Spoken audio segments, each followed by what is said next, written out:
Good morning, all of you. Welcome to TS in the School. Myself Swati Mahavar. Today we start Economics of Class 9th. We start with chapter number 3, Poverty as a Challenge. This is fourth part of this chapter. Fourth video है ये इस chapter का. Come to the page number 34.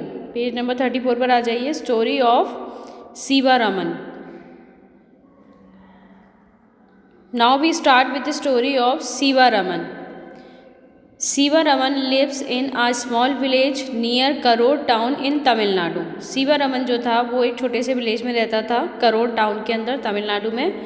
Crore is famous for its handloom and powerloom fabrics. किसके लिए famous थी ये जगह? Handloom और पावरलूम. हैंडलूम यानी हाथ से चलने वाली जो मशीन्स होती है उसकी फैक्ट्री, और पावरलूम यानी इलेक्ट्रिसिटी से चलने वाली जो मशीन्स होती है उनकी फैक्ट्री. तो हाथ से और मशीन से चलने वाली इलेक्ट्रिसिटी से चलने वाली मशीन से यहाँ पे फैब्रिक बनाया जाता था. There are 100 families in the village. पूरे विलेज के अंदर कितनी फैमिलीज थी? 100. सिवा रमन एंड आयुंथा थिगर थियार cobbler by caste. By caste वो क्या था? अरियुंथा थियर यानी कि कॉबलर. मोची था वो by caste. Now works as an agricultural labour for ₹160 per day. एक एग्रीकल्चर लेबर यानी एक लेबर की तरह वो किसी दूसरे की ज़मीन के ऊपर जाकर के काम करता था, जिसका उसे ₹160 पर डे मिलता था. But that's only for 6 to 5 months in a year. लेकिन उसकी जो ₹160 पर डे की जो इनकम होती थी वो सिर्फ 5 या 6 महीने के लिए होती थी. Eight other times he does odd jobs in the town. दूसरे टाइम जब वो फ्री होता था तो टाउन के अंदर जा कर के वो कोई दूसरा काम करता था. His wife Shashikala too works with him. उसकी जो वाइफ थी शशिकला वो भी उसके साथ में काम करती थी. But she can really find work these days and even if she does she paid ₹100 per day. Per day का उसको 100 मिलता था for the same work that सिवा रमन डज. जो काम उसका पति सिवा रमन करता था वही काम वो करती थी. सिवा रमन को कितना मिलता था? 160 पर डे, और उसको कितना मिलता था? ₹100 per day. There are 8 members in the family. Family के अंदर 8 मेंबर्स थे उनके.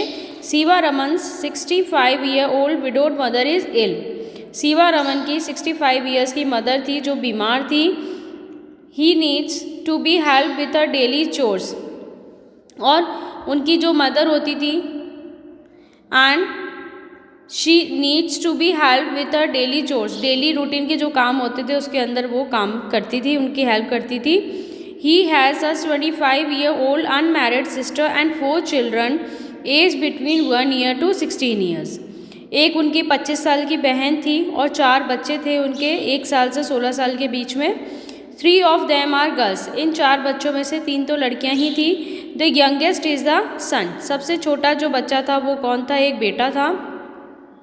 None of the girls go to school. इनमें से चारों बच्चों में से एक भी बच्चा ऐसा नहीं था जो स्कूल जाता था. Buying books and other things for school going girls is a luxury he cannot afford. बच्चों के लिए किताबें खरीदना, उन्हें स्कूल लेकर जाना गर्ल्स के लिए, स्पेशली गर्ल्स के लिए क्या था? एक लग्जरी था, यानी कि बहुत मुश्किल था इतना सब कुछ एफर्ट कर पाना. Also he has to get them married at some point of time, so he doesn't want to spend on their education now. और एक टाइम पर उसको उन बच्चों की, उन गर्ल्स की शादी भी करनी थी, इसलिए वो एडुकेशन के ऊपर पैसा खर्च नहीं करना चाहता था. His mother has lost interest in life and is just waiting to die someday. उनकी मदर जो थी वो अपनी लाइफ को स्पेंड कर रहे थे और किसी ना किसी टाइम पर, मतलब मरने के कगार पर ही थे, कभी ना कभी उनका टाइम आने ही वाला था. His sister and elder daughter take care of the household. उनकी जो सिस्टर थी सीता रमन की, जो सिवा रमन की जो सिस्टर थी और जो बेटियां थी वो घर के काम करती थी. Siva Raman plans to send his son to school when he comes of age. Siva Raman ने प्लान किया कि जब मेरा बेटा स्कूल जाने लायक हो जाएगा तब मैं उसे स्कूल भेजूंगा. His unmarried sister does not get along with his wife. Shashikala finds her a burden but Siva Raman can't find a suitable groom due to lack of money. Unmarried sister का बोझ भी उनके ऊपर था, उसकी शादी भी उनको करनी थी. वो उसकी शादी भी करना चाहते थे लेकिन उनको ऐसा कोई लड़का नहीं मिल पा रहा था और पैसों की वजह से वो उसकी शादी नहीं कर पाते थे. Although the family has difficulty in arranging 2 meals a day. इतना मुश्किल था उन लोगों के लिए कि वो 2 वक्त की रोटी भी अरेंज कर सके अपने पूरे फैमिली मेम्बर्स के लिए. Siva Raman manages to buy milk once in a while but only for his son. Siva Raman दिन में एक बार दूध मैनेज कर पाता था, दिन में एक बार मिल्क का मैनेजमेंट कर पाता था, वो भी किसके लिए? अपने बेटे के लिए। सिर्फ बेटे को पिलाने के लिए वो दिन में एक बार दूध का अरेंजमेंट करता था। Now come to the next point, interstate disparities. Interstate disparities का मतलब क्या होता है? सभी स्टेट एक बराबर नहीं होते हैं। किसी स्टेट के अंदर पॉवर्टी ज़्यादा होती है तो किसी स्टेट के अंदर पॉवर्टी कम होती है। Poverty in India also has another aspect of dimension. The proportion of poor people is not the same in every state. Her state के अंदर पुअर पीपल का जो प्रपोर्शन होता है वो सेम नहीं होता है। कहीं पर पुअर पीपल ज़्यादा होते हैं, कहीं पे कम होते हैं। कहीं पॉवर्टी ज़्यादा होती है तो कहीं कम होती है। All the state level poverty has witnessed a secular decline from the level of early 70s। Early 70s से जो पॉवर्टी का जो लेवल है वो धीरे धीरे क्या हुआ है? डिक्लाइन हुआ है, यानी कि पॉवर्टी क्या होती जा रही है? कम होती जा रही है। The success rate of reducing poverty varies from state to state. और ये जो सक्सेस आया है पॉवर्टी डिक्लाइनेशन के अंदर वो हर स्टेट का अलग है। Recent estimate show while the all India head count ratio was 21.9% in 2011 to 12 states like Madhya Pradesh, Assam, Uttar Pradesh, Bihar, Orissa had above all India poverty level। अब अगर हम HCR की बात करते हैं, हेड काउंट रेशियो जो कितना आया है 21.9% इन 2011 to 12 किन स्टेट्स के अंदर? मध्य प्रदेश, असम, उत्तर प्रदेश, बिहार, उड़ीसा। और यहाँ पर ये पॉवर्टी रेशियो क्या है? पूरे ऑल ओवर इंडिया में पॉवर्टी रेशियो इनका क्या है? इन कंट्री स्टेट्स का ज़्यादा है। As the graph 3.2 shows, Bihar and Orissa continue to be the two poorest. Now you have to learn सबसे ज़्यादा poorest states कौन से होंगे? बिहार और उड़ीसा। ये स्टेट्स ऐसे हैं जहाँ पे सबसे ज़्यादा पॉवर्टी है। 33.7% तो कहाँ है? बिहार में। और 32.6% कहाँ है? उड़ीसा के अंदर। Along with rural poverty, urban poverty is also high। अब रूरल पॉवर्टी के साथ साथ अर्बन पॉवर्टी भी ज़्यादा है। मध्य प्रदेश, बिहार और उत्तर प्रदेश, ठीक है, कहाँ पर है पॉवर्टी ज़्यादा? उड़ीसा, मध्य प्रदेश, बिहार और उत्तर प्रदेश में। In comparison there has been a significant decline in poverty in Kerala. Kerala के अंदर पॉवर्टी रेशियो थोड़ा कम है। Kerala, Maharashtra, Andhra Pradesh, Tamil Nadu, Gujarat and West Bengal, in states के अंदर जो पॉवर्टी रेशियो है वो क्या है? कम है, धीरे धीरे डिक्लाइन होता जा रहा है। States like Punjab and Haryana have traditionally succeeded in reducing poverty with the help of high agricultural rates। अब अगर हम पंजाब और हरियाणा की बात करते हैं तो यहाँ पर भी पॉवर्टी रेशो धीरे धीरे कम हो रहा है। क्यों हो रहा है? किसकी वजह से कम हो रहा है? क्योंकि यहाँ पे हाई एग्रीकल्चर ग्रोथ रेट है, एग्रीकल्चर बहुत ज़्यादा है जिसकी वजह से यहाँ पर पॉवर्टी रेट धीरे धीरे कम हो रहा है। Kerala has focus more on human resource development. Kerala किसके ऊपर फोकस करता है? मैं जिन लाइंस को अंडरलाइन कर रही हूँ आपको भी उनको अंडरलाइन करना है बुक के अंदर और पढ़ना है। जो जो लाइंस मैंने अंडरलाइन करी है इन बिटवीन क्वेश्चंस बनेंगे इनमें से, ठीक है। Now Kerala has focus more on human resource development. Kerala सबसे ज़्यादा फोकस किसके ऊपर किया केरला ने? Human resource development. Human resource development के अंदर दो चीज़ आएगी, एक तो आ जाएगी हेल्थ, लोगों की हेल्थ के ऊपर केरला ने बहुत अच्छा ध्यान दिया है। दूसरा आ जाएगा इसके अंदर एडुकेशन। केरला ने दो चीज़ों के ऊपर ध्यान दिया है, number 1 human resource and number 2 education. ये दो चीज़ों के ऊपर उसने इन्वेस्टमेंट किया ताकि ज़्यादा से ज़्यादा कंट्री का डेवलपमेंट हो सके। In West Bengal land reform measures have helped in reducing poverty. West Bengal की अगर हम बात करते हैं तो वेस्ट बंगाल के अंदर सबसे ज़्यादा पॉवर्टी को कम करने में हेल्पफुल जो रहा है वो क्या है? Land reform major. कि टैक्स रेट कैसे कैसे कम किया जाए लैंड का, इस तरीके के रिफॉर्म्स लाए गए, इस तरीके के चेंजेस लाए गए कि टैक्स रेट कम हो सके, लोगों के ऊपर बर्डन कम हो सके। In Andhra Pradesh and Tamil Nadu public distribution of food grains could have been responsible for the improvement. अगर हम आंध्र प्रदेश और तमिलनाडु की बात करते हैं तो पब्लिक डिस्ट्रीब्यूशन जो है फूड ग्रेन्स का वो बहुत हेल्पफुल रहा है पॉवर्टी को कम करने में।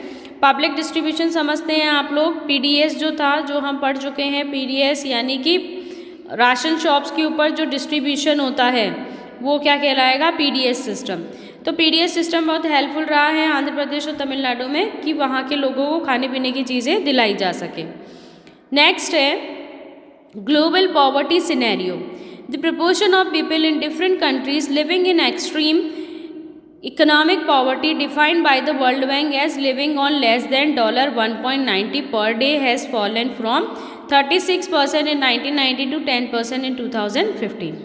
अब जो प्रोपोर्शन है लोगों का अलग अलग कंट्रीज़ के अंदर वो क्या है, अलग अलग है। Living in extreme economic poverty, सभी कंट्रीज़ का जो इकोनॉमिक पॉवर्टी का सिनेरियो है वो क्या है, अलग अलग है।